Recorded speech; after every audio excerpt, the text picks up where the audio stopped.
नगर निगम कह रही है कि आप सब्जी मंडी में चले जाइए मगधपुर मार्केट में। मार्केट के अंदर ना सही व्यवस्था है, ना यहाँ पर गिरिडीह में ही ऐसा कोई मंडी है ही नहीं जहाँ पर लोग जाकर के तो जीविकोपार्जन कर सके। और हम लोगों को वहाँ भेज करके फिर तो हम लोग अधर में लटक जाएंगे, भाड़ा भी देंगे और 1 रुपया कमा नहीं पाएंगे। कितने लोग हैं यहाँ पे, कितने परिवार हैं जो इफेक्टिव होंगे यहाँ से खाली करने के बाद? दुकान तो 22 है, मगर यहाँ पर स्टाफ वगैरह मिला करके 50 परिवार से ऊपर लोगों का जीविकोपार्जन होता है। और इस तरह इफेक्टिव तो कम से कम 200-300 लोग हो ही जाएंगे, पारिवारिक तौर पर 50 से ज़्यादा। अब हम लोग का प्रशासन से और माननीय हाई कोर्ट से यही दरख्वास्त है कि यहाँ पर जब नगर निगम नहीं बन रहा है तो हम लोग को यहीं पर बसाया जाए ताकि हम लोग का भरण पोषण अच्छा से चल सके, हो सके। कहीं ऐसा ना हो कि पारिवारिक सामूहिक आत्महत्या का कदम हम ही लोगों को बढ़ाना पड़े। इसलिए हम चाहते हैं कि हम लोगों को कम से कम जीने का जगह यहाँ पर दे दिया जाए। और कैसे तबके के लोग हैं, क्या व्यवसाय यहाँ पे करते हैं लोग? छोटे छोटे व्यापारी हैं, कोई चॉप बेच रहा है, हम लोग स्पेयर पार्ट्स का सामान बेचते हैं, गैरेज चलाते हैं, कोई फल बेच रहा है, सब लोअर मिडिल क्लास के ही लोग हैं। नमस्कार, द फॉलोअप न्यूज में आपका स्वागत है। अभी हम गिरिडीह के मुख्य चौराहे पे खड़े हैं। इसे टावर चौक कहा जाता है और यहाँ की विशेषता ये है कि यहाँ पे पुराना नगर निगम भी है। और इसलिए हम इस खबर से जुड़ रहे हैं आपके साथ, क्योंकि आज यहाँ पे 22 लोगों को 3 दिनों पहले 22 लोगों को नोटिस दे दिया गया दुकान खाली करने को लेके। और कई लोग आज दुकानदार जो हैं नगर उप नगर आयुक्त के पास गए हुए थे। सीधे उन लोगों से जुड़ते हैं जिन्होंने आवेदन दिया है और जानते हैं कि क्या मांगे हैं आपकी और क्यों गए हुए थे आज। हम लोग का मांग यही है कि हम लोग यहाँ पर पिछले 30-35 वर्ष से अपना जीविकोपार्जन कर रहे हैं। तो अचानक से हम लोग को 2022 में मैसेज आया कि नगर निगम की ओर से नोटिस आया कि ये पुराना नगर निगम को तोड़कर नया बिल्डिंग बनेगा। तो हम लोग को जो है यहाँ से खाली करने का निर्देश दे दिया गया। तो इसी के विपरीत हमने माननीय हाई कोर्ट में एक याचिका दायर की है। तो वहाँ याचिका में हम लोग को स्टे मिला, तो हम लोग अभी तक रहते आ रहे हैं। तो फिर माननीय हाई कोर्ट में जो है नगर निगम की ओर से एफिडेविट दायर किया गया कि हम लोग यहाँ पे नगर निगम बनाएंगे और नगर निगम में दुकान का कोई प्रोविज़न नहीं है। तो हम लोग जो है यहाँ से दूसरी जगह शिफ्ट करने का मन बना लिए कि चलो, जब दुकान में नगर निगम का कोई प्रोविज़न नहीं है और कोई उपाय नहीं है, विकास का काम में हम लोग बाधा नहीं बनना चाहते हैं, तो हम लोग तैयार हो गए। फिर बाद में है कुछ महीना के बाद नगर निगम यहाँ से जो बनना था यहाँ से दूसरा जगह शिफ्ट हो गया। तो अब हम लोग का प्रशासन से और माननीय हाई कोर्ट से यही दरख्वास्त है कि यहाँ पर जब नगर निगम नहीं बन रहा है तो हम लोग को यहीं पर बसाया जाए ताकि हम लोग का भरण पोषण अच्छा से चल सके, हो सके।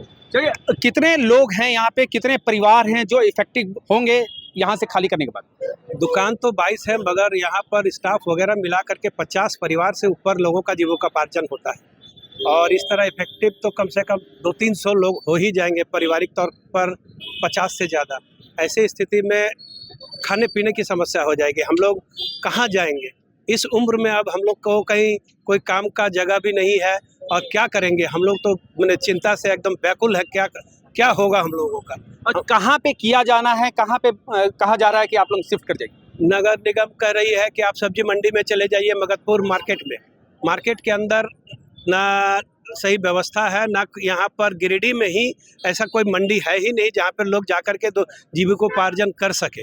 और हम लोगों को वहाँ भेज करके फिर तो हम लोग अधर में लटक जाएंगे, भाड़ा भी देंगे और 1 रुपया कमा नहीं पाएंगे। आज मुख्य सड़क पर हम लोग हैं, इसके बावजूद भी पैसा कमाने में कितनी कठिनाई है। सो हम लोगों से और हमारे अगल बगल वाले दुकानदारों से पूछिए कि 1 रुपया कमाने के लिए कितना परिश्रम करना पड़ता है। और उस मार्केट के अंदर घुसा दीजिएगा तो फिर हम लोग तो भूखा मरने का नौबत आ जाएगा। कहीं ऐसा ना हो कि पारिवारिक सामूहिक आत्महत्या का कदम हम ही लोगों को बढ़ाना पड़े। इसलिए हम चाहते हैं कि हम लोगों को कम से कम जीने का जगह यहाँ पर दे दिया जाए।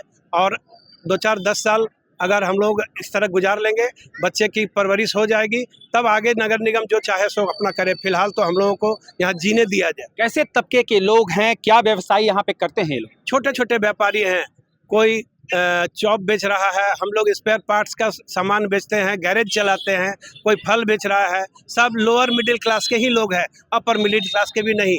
इसीलिए मैंने 15 से 20 हज़ार रुपया हम लोगों के लिए कमाना मैंने जुल्म हो जाता है।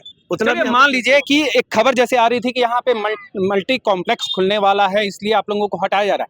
अगर वो खुलेगा, अगर आपको हटाया जाएगा, तो क्या आप हटने के लिए तैयार हैं? विकास के तौर पे आप लोग भागीदारी करेंगे? विकास में हम लोग तो बाधक नहीं बनना चाहते हैं। अगर मल्टी कॉम्प्लेक्स बनती है और उसी में हम लोगों को 2200 दुकानदार को फिर से एडजस्ट कर दिया जाए, ऐसा एश्योरेंस अगर निगम और हाईकोर्ट के मार्फत हम लोगों को मिल जाती है, तो ये 1 मिनट का खेला है, हम लोग तुरंत खाली कर देंगे। बाकी हम लोग तकलीफ से 6 महीना साल भर गुजार लेंगे, लेकिन पुनः एडजस्ट करने के बाद हम लोगों की ज़िंदगी फिर संवर जाएगी। ये उम्मीद तो हम लोग करेंगे। चलिए, ये वही दुकान है जिनको आदेश दिया गया है, नोटिस दिया गया है कि जल्द से जल्द खाली कर दिया जाए। बहरहाल देखने की बात यह है कि प्रशासनिक रूप से इन लोगों ने मांग की है कि अभी जैसा जो स्थिति में ये लोग हैं रहने दिया जाए, क्योंकि कई सारे ऐसे परिवार हैं जो अगर यहाँ से खाली करवा दिया जाए तो उनको कहीं ना कहीं इफेक्ट पड़ेगा, उनके पालन पोषण में कहीं ना कहीं बाधा आएगी। अब देखने की बात यह है कि प्रशासन और सरकार इसमें क्या कदम उठाती है। मैं Piyush Mishra, the follow up news, Giridih. निगम में अवस्थित 22 दुकान था ना, जिसको Vipin Agarwal versus state of Jharkhand, जिसमें नगर निगम भी पार्टी थी, उसमें ऑर्डर आया था। उसका अनुपालन के लिए आज जो है हम लोग उसको नोटिस दिए थे सभी 22 दुकानदार को।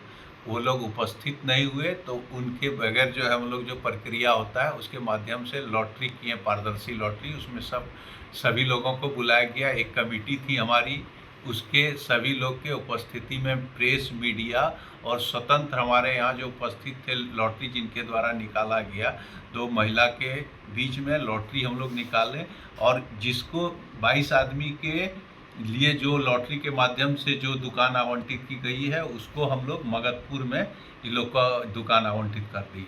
उसकी सूची यहाँ हम लोग लिख दी है। मगधपुर कहाँ पे सर? मगधपुर सब्जी मार्केट। बोल रहे थे सर, वो लोग इससे क्या संकेत लगता है कि वो लोग, देखिए, दुकानदार का नहीं आने से जो झारखंड हाई कोर्ट का एलपीए में जो ऑर्डर है उसका अनुपालन के लिए हम लोग ने 2 बार नोटिस किया। और दुकानदार बार बार नहीं आते हैं, तो इस संबंध में हम लोगों ने जो विधिवत प्रक्रिया है उसका पालन किया। सर अभी तो खाली अभी तक तो हुआ नहीं है दुकान एक भी, और आपने ये कर दिया।